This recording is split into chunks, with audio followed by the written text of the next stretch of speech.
Olá, seja bem-vindo ao Mente Aberta Mulher aqui pela Módulo FM. Nessa sexta-feira a gente vai conversar um pouquinho mais sobre saúde, sobre coluna. Como anda a sua coluna aí? Com muitas dores? Vamos conhecer um pouquinho mais de como a gente pode cuidar e as técnicas e tecnologias hoje utilizadas para a cirurgia de coluna.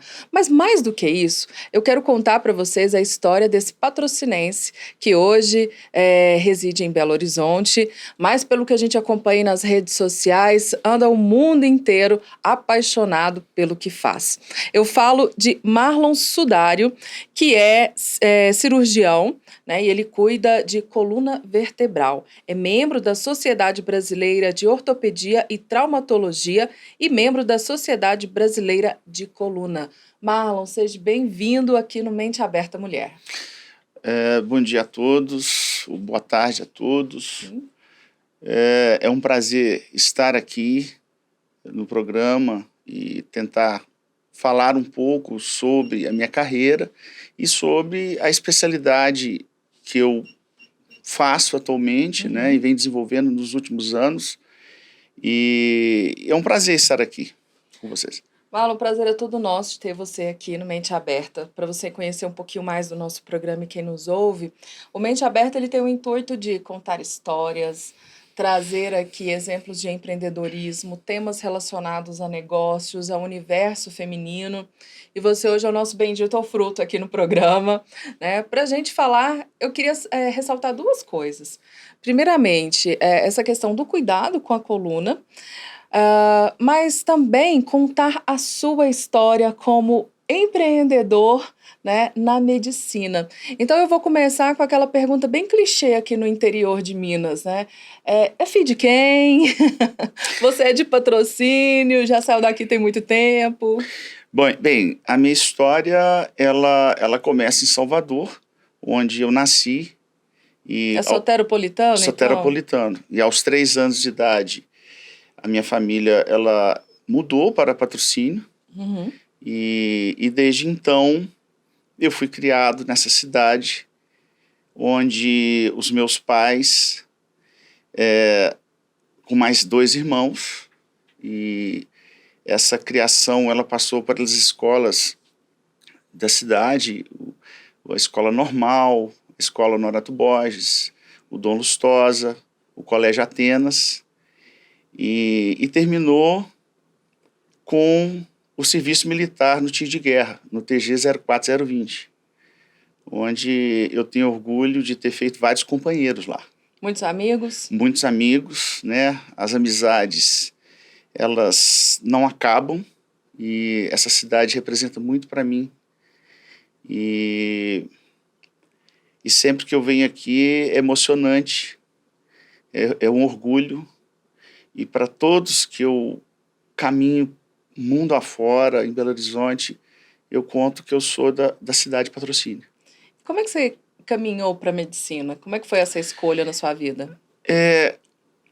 Às vezes tem momentos na sua vida que você não consegue registrar e afirmar, mas a minha mãe me conta que desde criança eu sempre tive cuidado com as pessoas, principalmente quando alguém se machucava, eu sempre estava pronto a ajudar. Então, a medicina ela tem muito a ver a ajudar. E você tendo esse dom, acho que óbvio que todo mundo tem que ter esse dom, mas isso ajudou a conduzir essa vocação e, obviamente, não teve jeito, eu tive que buscar isso. Uhum. É uma coisa que teve que ser com muita luta, foi com muita luta, a luta dos meus pais e a luta com você mesmo. Sim. Porque os objetivos da vida, se você não acredita, você não consegue chegar. E eu acreditei muito, e acredito que nossas crianças elas têm que ter educação, elas têm que ter saúde, e uma das também me ajudou muito foi o esporte.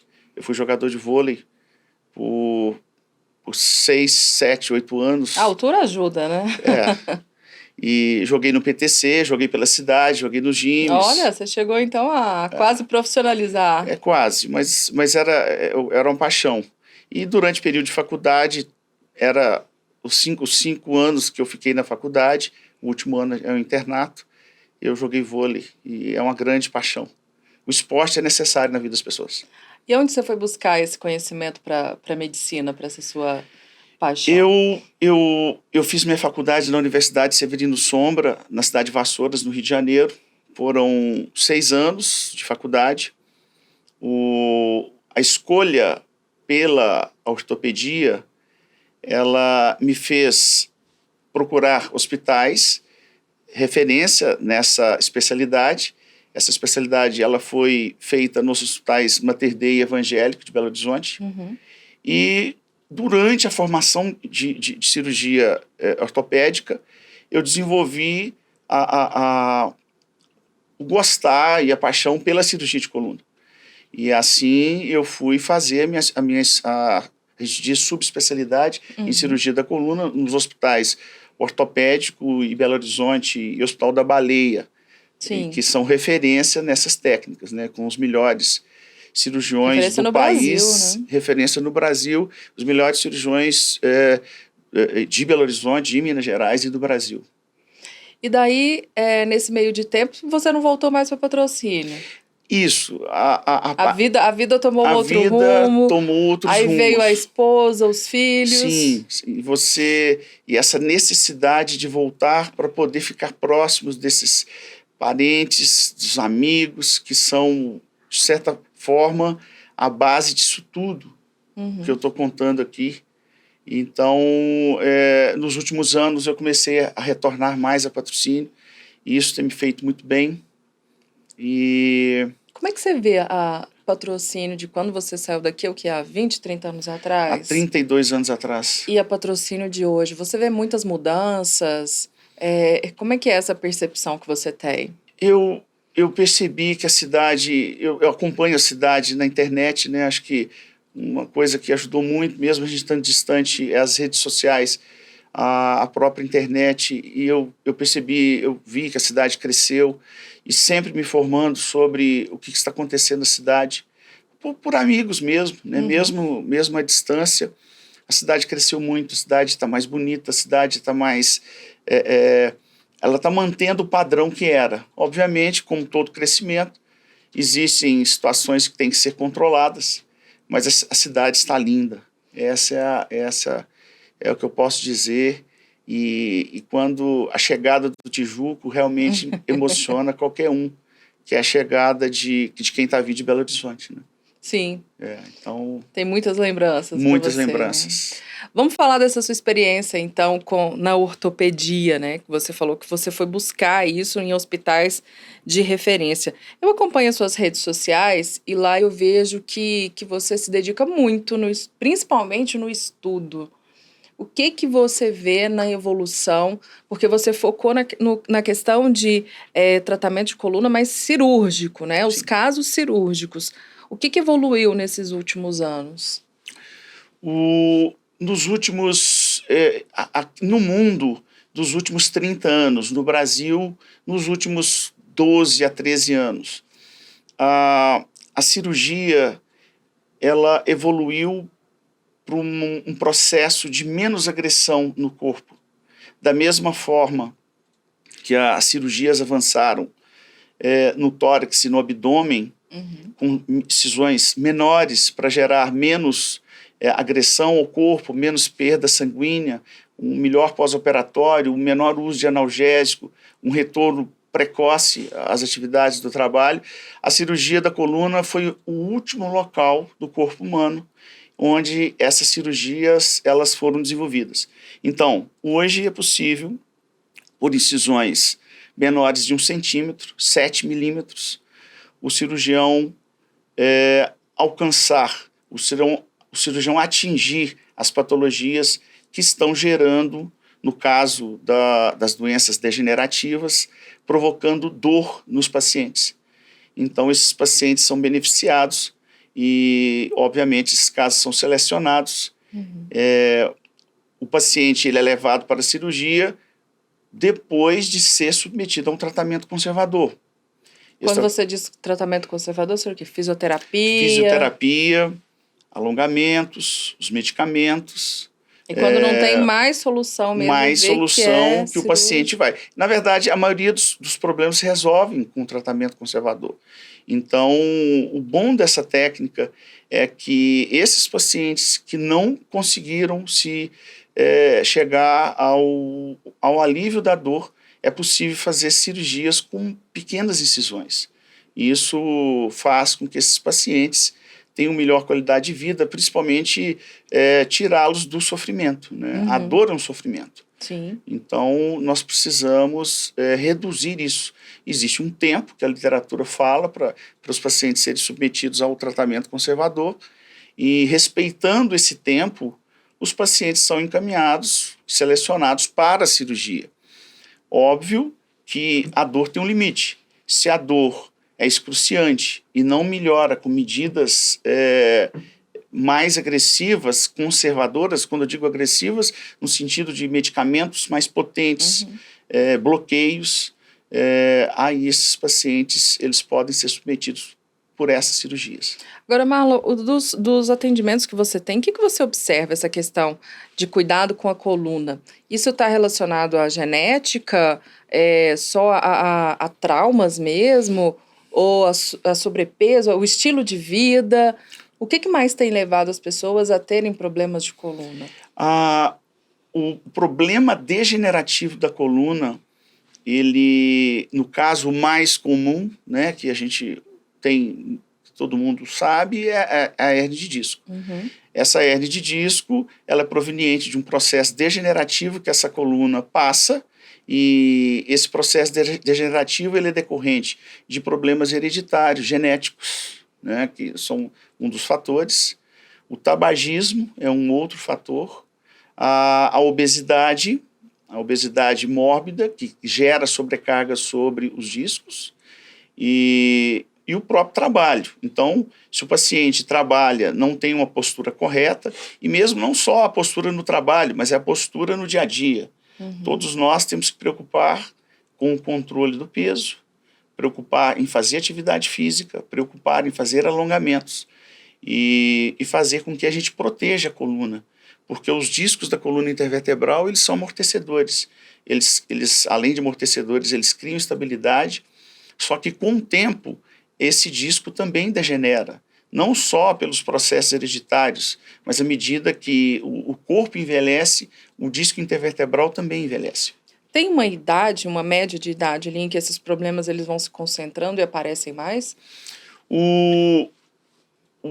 A hérnia de disco ela tem maior incidência justamente na época de maior produção do ser humano. Então, isso varia entre 20 e 25 anos até os 55, 60 anos. Na época mais ativa de trabalho. A época mais ativa, produtiva nossa. Então, realmente nós temos que preocupar. Nós estamos agora numa fase que realmente nós temos que preocupar com o peso, nós temos que preocupar com a atividade física, nós temos que preocupar com o alongamento. E, obviamente, várias atividades podem ser feitas para poder ajudar nisso, como atividades de menos impacto, como o Pilates, o RPG. Tem gente que fala que Pilates não é exercício, não é atividade física. Sim, mas é uma forma de alongar. E, obviamente, isso tem que ser em conjunto com atividades que criam reforço na massa muscular. No caso, seria uma academia. Então, sempre ter o conjunto ali, né? Conjunto. O fortalecimento da estrutura corporal, né? Com a atividade física para perda de peso, melhorar a circulação sanguínea. Exatamente. Seria mais ou menos isso? Exatamente. A sarcopenia, que é a perda muscular durante o processo de vida do ser humano, ela acontece principalmente a partir dos 40 anos de idade. Então, se esse indivíduo ele já vem fazendo atividade física, ele realmente vai estar protegendo não só o seu corpo nos outros aparelhos do organismo, mas para a coluna especificamente, que é o que nós estamos discutindo aqui hoje, ele vai ajudar a proteger não só a massa muscular, mas a massa óssea, né? Também é outro fator importante, principalmente as mulheres que entram na menopausa, elas têm que preocupar em ter essa qualidade óssea melhor para, no futuro, evitar fraturas, né? Que Osteoporose. São a osteoporose. A osteopenia e seguida a osteoporose. E essas, com pequenos traumas, a pessoa pode ter uma fratura. Né? Coisa que a gente vai empurrando com a barriga, começa uma dorzinha aqui, outra dorzinha ali, não toma cuidado e pode se tornar um caso grave. Um problema grave para o resto da vida. E a gente tem que ter atenção, no dia a dia, a maneira a maneira de deitar, a maneira de sentar. Então, realmente é preocupação com o corpo 24 horas. Eu vou até me policiando sim, aqui já, né? Tomando ajeitar, cuidado, viu, Alex? Já postura, se prepara aí também. É isso aí, Alex. Melhora o posicionamento, porque só por um dado aqui para a gente poder refletir, a postura que nós estamos aqui agora, o sentar, é a postura que mais exerce pressão sobre os discos intervertebrais. Então, esses discos, eles são submetidos a essa pressão e, obviamente, vai fazer com que esses discos possam ser deslocados posterior ou posto-lateral entre as vértebras e provocar alguma compressão sobre as estruturas nervosas, que é o caso aqui que nós estamos discutindo. Hoje nós conversamos com o Dr. Marlon Sudário, que é cirurgião especialista em coluna vertebral. Então, hoje nós estamos falando sobre a saúde, em especial da coluna vertebral, que a gente pensa em tudo, né? Menos nela, e aí é quando vem as dores que nos lembram que a gente tem que cuidar. Bom, a gente vai para o intervalo comercial, em 2 minutinhos a gente volta para continuar esse bate-papo. Mente aberta. Mente aberta.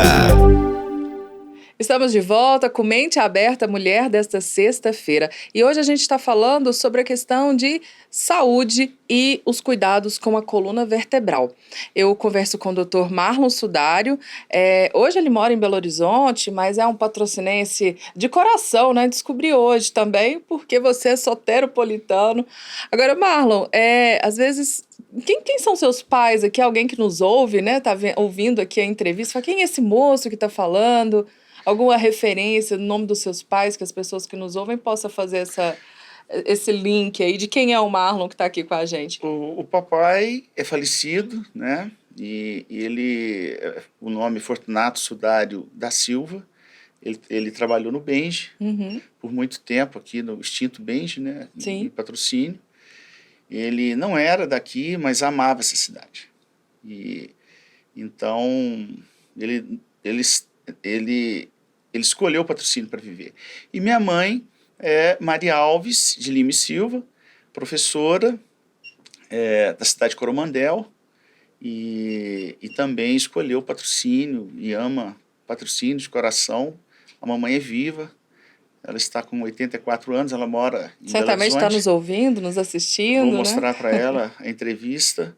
E foram as pessoas, os meus pilares, né? A família é o pilar, é o primeiro pilar de qualquer ser humano. Agora, pelas redes sociais, você me transmite assim, uma ideia de ser um profissional muito dedicado naquilo que você faz.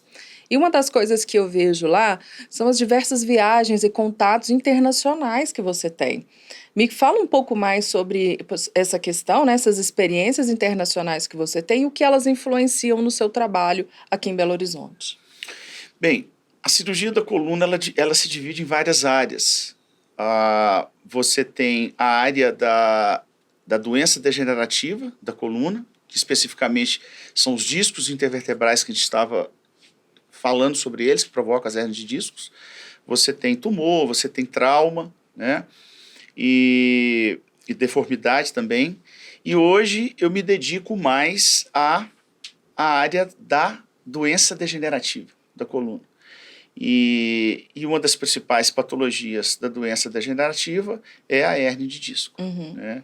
A degradação... Então você é especialista em hérnia de disco, assim? Não, sou especialista em coluna, mas hoje as patologias degenerativas, as patologias mais comuns, hérnia de disco, as estenoses, tanto do canal, do forame, né? Então, elas necessitam, quando o tratamento conservador não resolve, elas precisam de um tratamento cirúrgico, né? Tem que deixar claro aqui que as patologias essas patologias elas são tratadas em 90% e 95% com um tratamento conservador.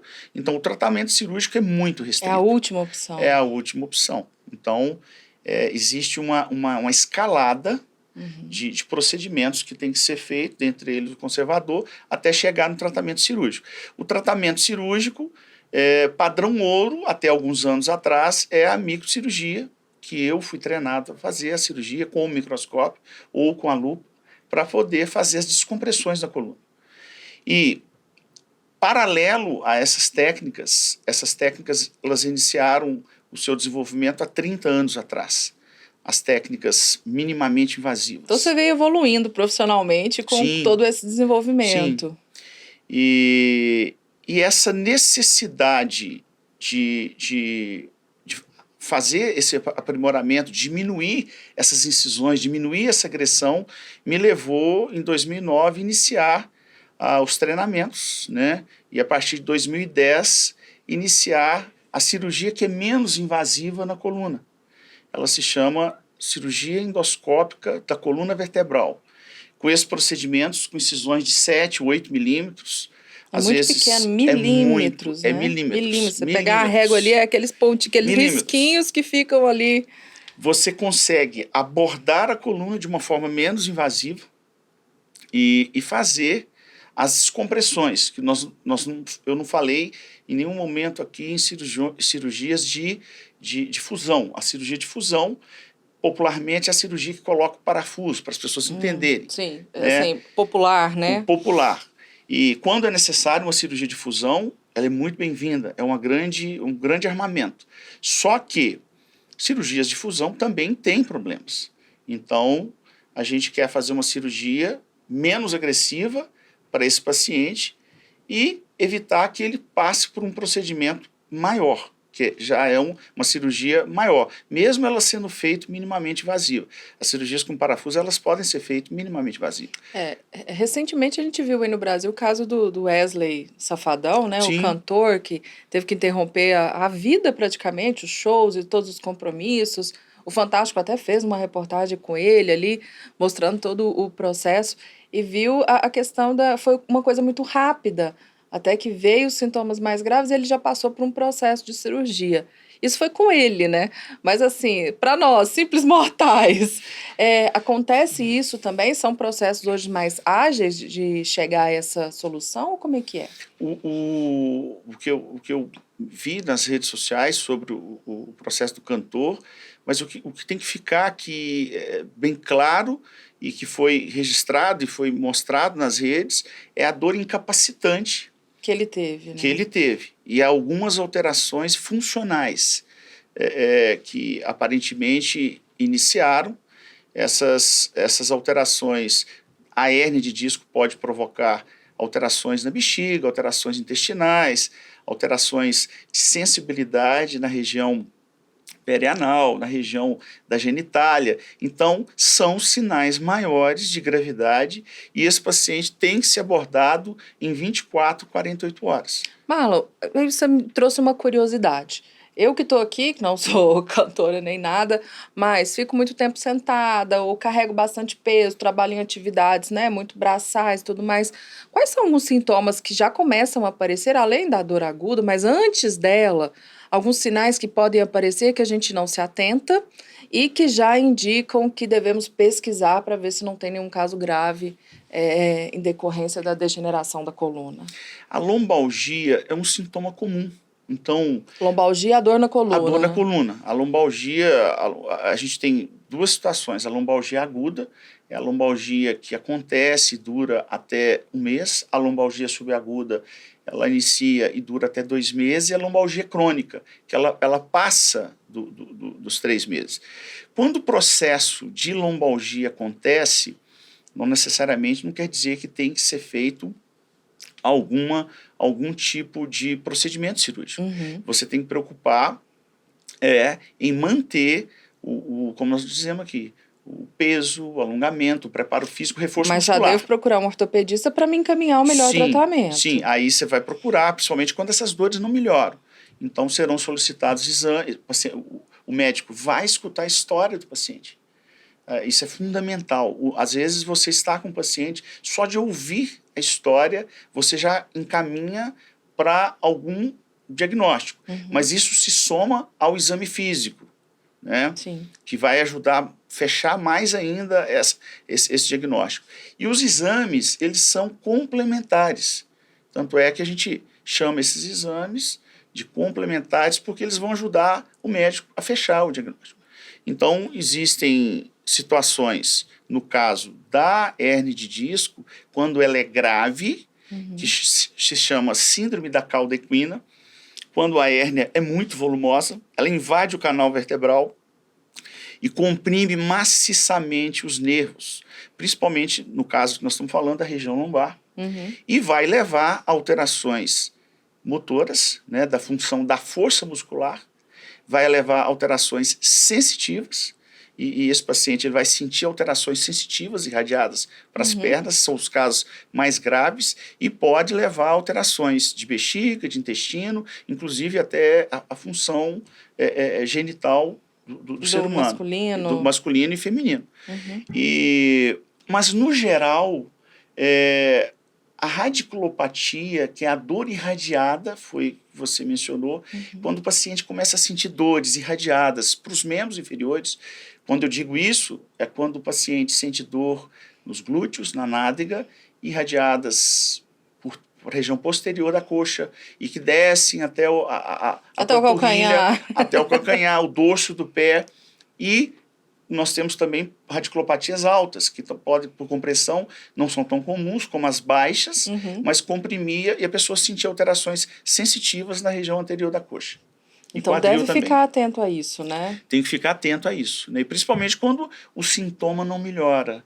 Esse sintoma, ele não melhora, porque normalmente a pessoa espera para observar. Agora, quando a dor é muito aguda e incapacitante, o paciente ele sente alteração da marcha, ele vai caminhar, ele está caindo, porque realmente, decorrente a isso, ele pode ter até alguma fratura, principalmente em idosos, né?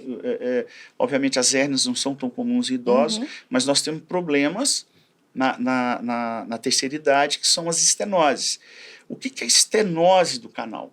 O corpo passa por um processo degenerativo em que as próprias estruturas anatômicas dentro do canal, elas degeneram e fecham. Canal da coluna, né? E fecham a passagem dos nervos. Isso faz e cria compressões, e essas compressões elas vão gerar alterações motoras e sensitivas. Mas então não tem jeito, tem que começar a cuidar desde novo. Exato. Postura, e ficar atento aos atividade sintomas. física. Sim. Controle de peso, alongamento. Né? Muito pilates, muita fisioterapia. Muita caminhada, né, de forma Só adequada. A caminhadinha já ajuda também? Existe o nosso corpo, ele não nasceu para ficar em repouso. Nós ficamos em movimento a maior parte do dia. E, obviamente, nós temos que dormir, né? Dormir de forma correta. Vamos falar disso também? Podemos falar. Né? Mas pode continuar seu raciocínio, por favor. Então, de fato, para esses 2/3 do dia que a gente está ativo, essa máquina ela tem que estar preparada. Essa máquina é o corpo humano e ela é composta de ossos, ligamentos, músculos, tendões e, obviamente, essas estruturas nervosas, quando elas são agredidas, elas dão sinal e elas têm que ser investigadas. Na época da pandemia, o consultório teve mais demandas?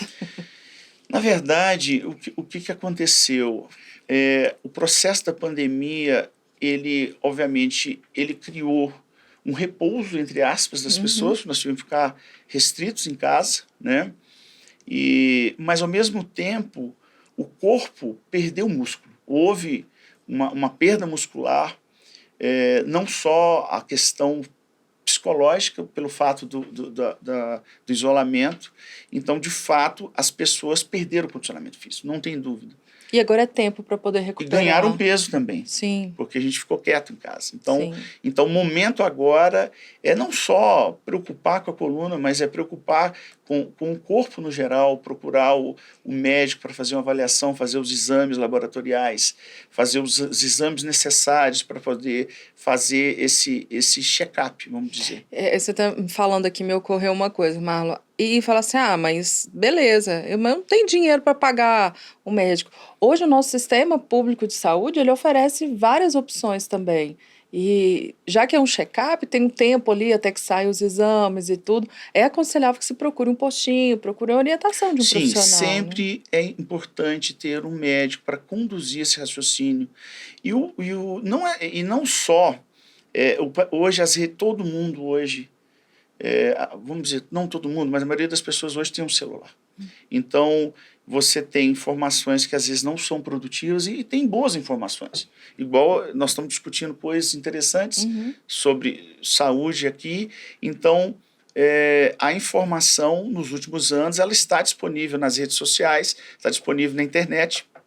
Isso faz com que a pessoa, tendo a orientação de um profissional, ela possa iniciar algum tipo de atividade para poder melhorar o seu condicionamento físico. Mais adequada, né? A rotina Exatamente. da pessoa, aos gostos também, Sim. porque se não gostar não adianta, não dá continuidade. Sim, você tem que buscar isso. É uma questão de necessidade para o corpo, né?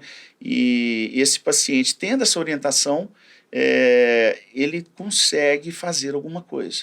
Os próprios hábitos nossos, né? Então, diminuir bebida, diminuir a alimentação, ter uma boa alimentação saudável, ter uma boa noite de sono, preocupar em sentar corretamente durante o trabalho. São coisas do dia a dia. Nós temos que preocupar com o nosso corpo 24 horas. A gente falou do sono, né? A gente já está caminhando para o final do programa, mas eu queria ver com você ainda sobre isso. A questão de, na hora do dormir, detalhes que a gente deve se atentar? É importante que você, para um bom sono, você tem que preparar para esse sono, né? Acho que você, uma roupa adequada, obviamente, você tem um colchão, a questão do colchão, o colchão muito mole para o seu peso não é interessante, ou um colchão muito duro. Então, sempre buscar um colchão, a densidade para o seu peso, né? Isso é interessante.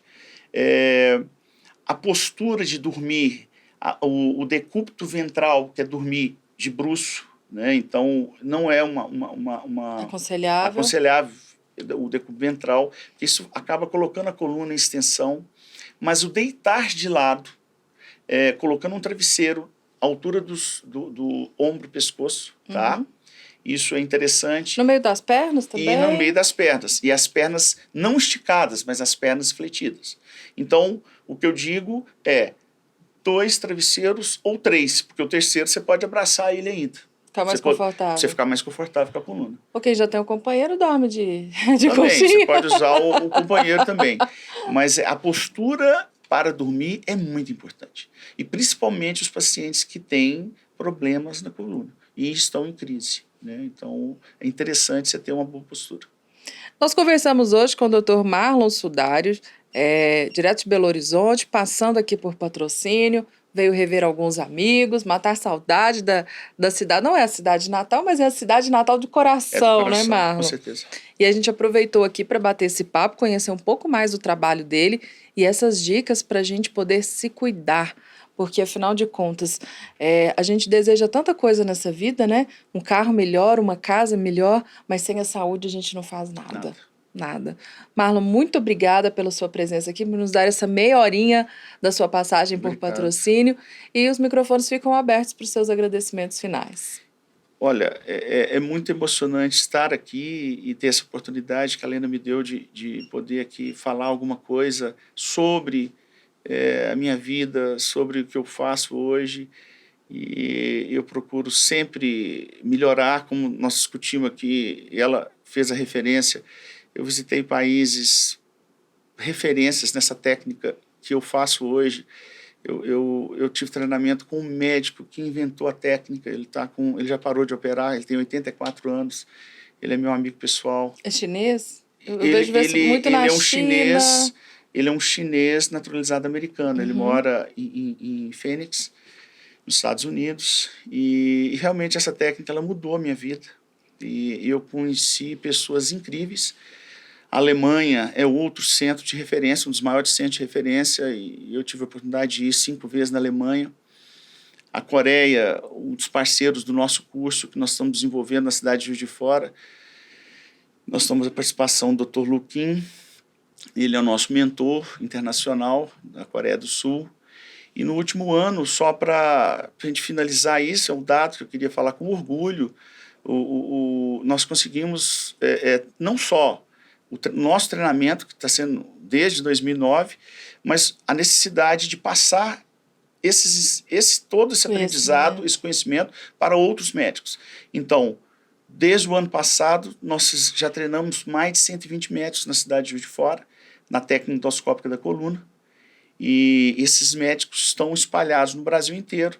Nós prestamos consultorias para esses médicos não só no curso, esse treinamento ele é feito em fresh frozen cadáver, que é um dado interessante, que o cadáver que era disponível no Brasil era um cadáver formalizado, que é um cadáver que não te dá tanta nitidez. Hoje, nós temos a possibilidade de realizar esses treinamentos num cadáver que te dá a maior realidade do procedimento cirúrgico em si. Então, é com muito orgulho, isso está no Instagram, Dr. Marlon Sudade, as pessoas podem ver o que nós estamos fazendo, e esse grupo chama Endocoluna. Então, a Endocoluna sou eu, mais um outro médico, o Dr. Tiago Santos, de Porto Alegre, e ele foi criado para produzir conteúdo, tá? Não só teórico, que são aulas gravadas que a gente tem, aulas ao vivo com o nosso mentor, e levar esses médicos para o treinamento exaustivo de 16 horas na cidade de Juiz de Fora. É inacreditável a gente poder oferecer isso para os médicos brasileiros, e quem vai ser congratulado com isso são os pacientes. Agora, o sonho dessa técnica é ela ir para o sistema público. Então, as autoridades, os políticos que estão ouvindo esse programa aqui agora, eles têm que trabalhar para levar essa técnica para que tenha acesso a toda a população. E isso eu pude ver na Alemanha e pude ver na Coreia. Então, isso vai beneficiar muitos pacientes. Muitos pacientes vão sair e vão evitar ir para a Previdência Social, porque eles vão conseguir retornar às suas atividades de trabalho. E um pedacinho desse trabalho vocês já começaram, né? Nós estamos contribuindo forte, bem forte. Parabéns por esse trabalho. Muito obrigado. Marlon, muito obrigada pela sua presença aqui, obrigada pela sua audiência, e na próxima sexta-feira estaremos de volta aqui no Mente Aberta Mulher. Forte abraço!